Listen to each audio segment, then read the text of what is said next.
why we are on this planet. By accident or by design or a superpower? I think even the planet is wondering why the hell these human beings came here.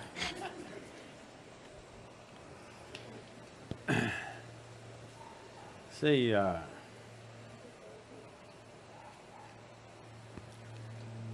the solar system, the way it is, and so as the other universal systems, the galaxies, they're all happening because they arrive at a certain perfection of geometry. Geometry in the sense, right now this planet is going around the sun, it's found its perfect orbit, so it's going and going and going. Not powered by engine or something. See, the airplane is going, powered by engines, it's being pushed. This is not being pushed, this has just found a certain perfection of geometry and it's going on. The day it loses its perfection of geometry, if it loses the line of orbit, it's gone. So in this process, life happens on this planet, also involving this geometry on various levels. We say, in the yogic culture, we say, a human being is physiologically and in terms of brain has reached its peak physiologically. That is, after 1,000,000 years, you will not have a horn coming out of your head or something else, like the tail disappeared, something else will disappear. This cannot happen. We are saying this from a certain context. Today, the modern neuroscientists are saying similar things. They're saying the size of the neuron in the human brain can neither increase nor can the wiring inside can increase, because the physical laws don't permit it. The laws of physics do not permit it. I will not go into the detail of that. To put it very simply, how we see it is, your birth here, right now all life on this planet is solar powered, isn't it? Yes? It is the sun's energy which is doing all this. And also the revolutions and the rotations of the moon also has influence upon us. The very ocean is rising and falling with the movement of the moon. Only because our mothers' bodies were in tune with the cycle of the moon, we are born and we are here. Yes?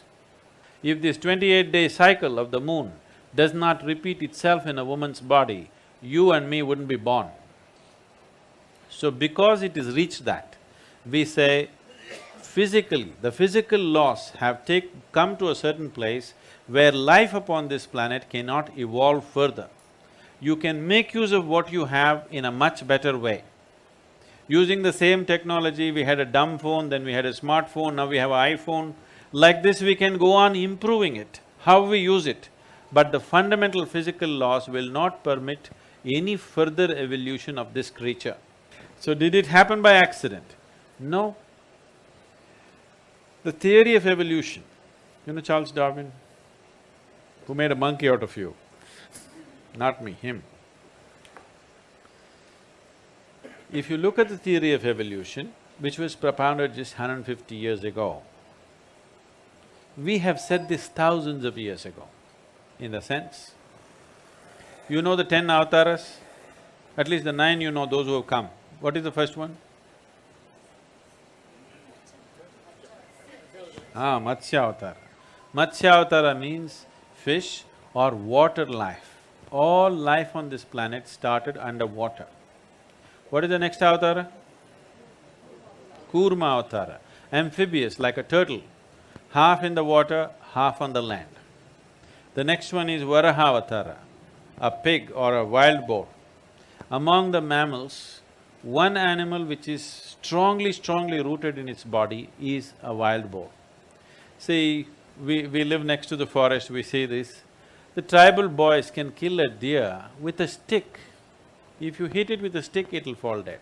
The local dogs will hunt the deer, but a wild boar, you try to kill him and see, it's not easy to kill him. You go smash him with a car, his spine is broken, still he will go, he will not stop. Because he's so physically rooted, his life is so physical. So the next form of life was Varahavatara.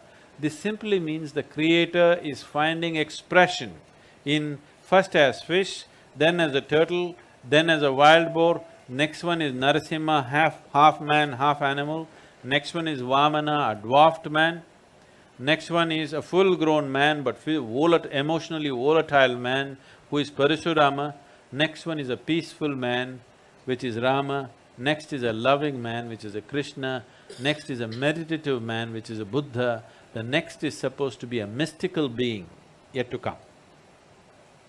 Okay? This is running very much in parallel lines with the Darwin's theory of evolution. Yes or no? It's in the same sequence, exactly in the same sequence. Darwin propounded his theory only 150 years ago. This was said 12 to 15,000 years ago. Adiyogi himself spoke about it. So, if you observe life, you can clearly see from what is inanimate, basic life formed. From that, life evolved. We've always seen it that way. Always we saw life evolved. Constantly, we are… in every temple you go, there is a snake, there are various symbolisms all around the place, because even today in your brain, one part of your brain is a reptilian brain.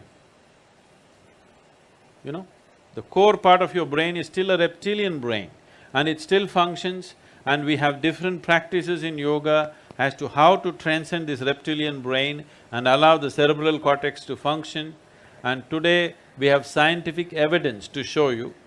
The University of California has done scientific studies on Shambhavi Mahamudra, the basic practice we teach usually.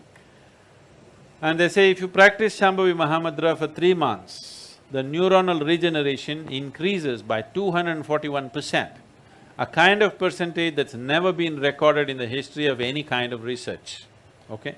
Just a simple practice for 21 minutes, 241% increase in your brain function and neuronal regeneration. This means as you grow old, you will become more intelligent. Usually young people think you're getting stupid. Yes, your brain is actually growing, you understand? It's getting better by the day. Now there is scientific evidence. We always knew this, but today a meter has to say it. If a man says it, it's not true. If a man says it, it's doubtful. But a meter has to say it. Now the meters are saying it. The meters are saying your brain is actually growing by doing a simple 21-minute practice. And you don't believe the meter. You just do the practice for 3 months and see, you will see how clear and how smart your mind is suddenly.